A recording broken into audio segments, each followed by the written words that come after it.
دیکھیے فلاح کے اصل معنی ہے پھاڑنا. فلاح کہتے ہیں کسان کو کہ وہ اپنے ہل کی نوک سے زمین کی دھرتی کے سینے کو چیرتا ہے. عربی کی کہاوت ہے ان الحدید بالحدید یفلح، لوہا لوہے کو کاٹتا ہے. فلاح کے معنی جیسے فلق ہے، فالق الاسباح، اللہ تعالیٰ صبح کو فلق فالق ہے، اللہ پھاڑتا ہے رات کی تاریکی کا پردہ اور صبح کو نمودار کرتا ہے.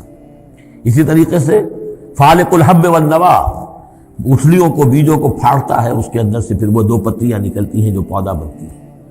تو فلاح کے معنی بھی ہے پھاڑنا. پھاڑنے سے مراد کیا ہے؟ انسانی شخصیت کی جو اصل انسانی شخصیت ہے وہ تو اندر چھپی ہوئی ہے، وہ ہماری روح ہے، وہ ہماری انا ہے، وہ ہماری خودی ہے. یہی در حقیقت اقبال کا فلسفہ خودی ہے. اور اسی کی بہترین تعبیر جو ہے آدرش، جو میں نے لفظ استعمال کیا تھا سورہ حج کے ضمن میں، ضعف الطالب والمطلوب. تو آئیڈیلز کا جو فلسفہ ہے اس کے حوالے سے ڈاکٹر رفیع الدین مرحوم و مغفور نے علامہ اقبال کی اس کے فلسفہ خودی کی بہترین تعبیر کی ہے. آئیڈیالوجی آف دی فیوچر ان کی مارکت الآراء کتاب ہے انگریزی زبان میں. تو افلح المومنون، گویا کہ میرا جو وجود ہے یہ گوشت ہے، یہ پوست ہے، ہڈیاں ہیں، یہ ہے وہ ہے، تن و توش ہے، لیکن اس کے اندر میری ایک انا ہے، میری ایک شخصیت ہے. انا، یہ انا کیا ہے؟ میں کہتا ہوں میرا ہاتھ، وہ میں کون ہوں جس کا یہ ہاتھ ہے؟ میرا ہاتھ، میرا پاؤں، میری آنکھ، میرے کان، میرا سر، میرا یہ، میرا وہ، میرا جسم. بھائی وہ میں کون ہے جو پوزیس کرتا ہے اس کو؟ وہ میں، وہ انا، وہ ایک مخفی حقیقت ہے، اور اصل میں وہ روح ربانی جو میرے اندر پھونکی گئی ہے وہ ہے میری اصل حقیقت.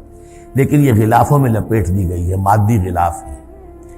ان مادی غلافوں کو پھاڑ کر اپنی روح کو برآمد کرنا، جیسے کہ گٹھلی پھٹتی ہے تو دو پتے نکلتے ہیں تو آم کا درخت شروع ہوتا ہے. ان مادی غلافوں کو پھاڑ کر اپنی اصل حقیقت، اپنی اصل انا کو برآمد کر کے تقویت دینا، یہ ہے فلاح. قد افلح بہترین ترجمہ کیا ہے یہاں پر لفظ کے قریب ترین ہونے کے اعتبار سے. میرے سامنے اس وقت یہ ہے حضرت شیخ الہند رحمۃ اللہ علیہ کا. اور شیخ الہند رحمۃ اللہ علیہ مولانا محمود الحسن صاحب کا کہنا یہ ہے کہ میں نے تو موضح القرآن میں جو ترجمہ شاہ عبد القادر دہلوی رحمۃ اللہ علیہ کا تھا وہی اختیار کیا ہے. کام نکال لے گئے اہل ایمان، قد افلح المومنون، کام نکال لے گئے اہل ایمان. جیسے کہ خزانہ ہو، خزانہ کھودیں گے تو نکالیں گے نا. تمہارے اندر ایک خزانہ ہے، دم چیست پیامیست، شنیدی نہ شنیدی، در خاک تو یک جلوے آمیخت نہ دیدی، دیدن دیگر آمیز شنیدن دیگر آمیز. تمہارے اندر نور بھی ہے نور تجلی بھی اسی خاک میں پنہا، غافل تو نرا صاحب ادراک نہیں ہے. تم حیوان ہی حیوان نہیں ہو، اس میں روح ملکوتی بھی ہے، لیکن تمہاری ساری توجہ اسی حیوانی وجود پر ہے. وہ روح جو ہے وہ تو تمہارے وجود کے اندر مر کر دفن ہو چکی ہے. تم چلتا پھرتا مقبرہ بن چکے ہو، تم زندہ نہیں ہو، مردہ ہو. اور جس کی روح جاگ جائے گویا کہ وہ زندہ ہوتا ہے، پھر اس کو زندگی ملتی ہے. فَلَنُحْيِيَنَّهُ حَيَاةً طَيِّبَةً.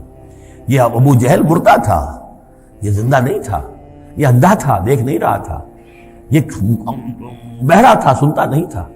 یہ جو حقائق ہے اس کو سمجھ لیجئے.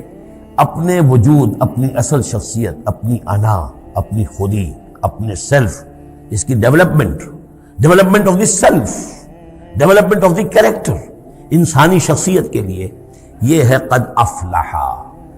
کھود نکالنا، خزانہ کھود نکالنا.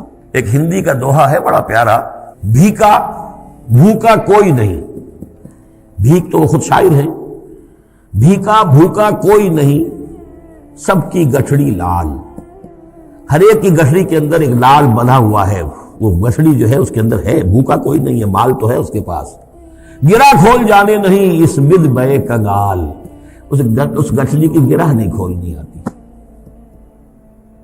ستمست گر ہوست کشت کے بے سیر سر و سمندرا، تجھے غنچہ کم نہ دمیدئی درے دل کشا بچمندرا. تم اپنی شخصیت کا جو چمن ہے تمہارے اپنے اندر جو اللہ تعالیٰ نے رکھا ہوا ہے، وفی انفسکم افلا تبصرون، تم اس سے غافل رہتے ہو. Man in his ignorance identifies himself with the material sheaths which encompass his real self.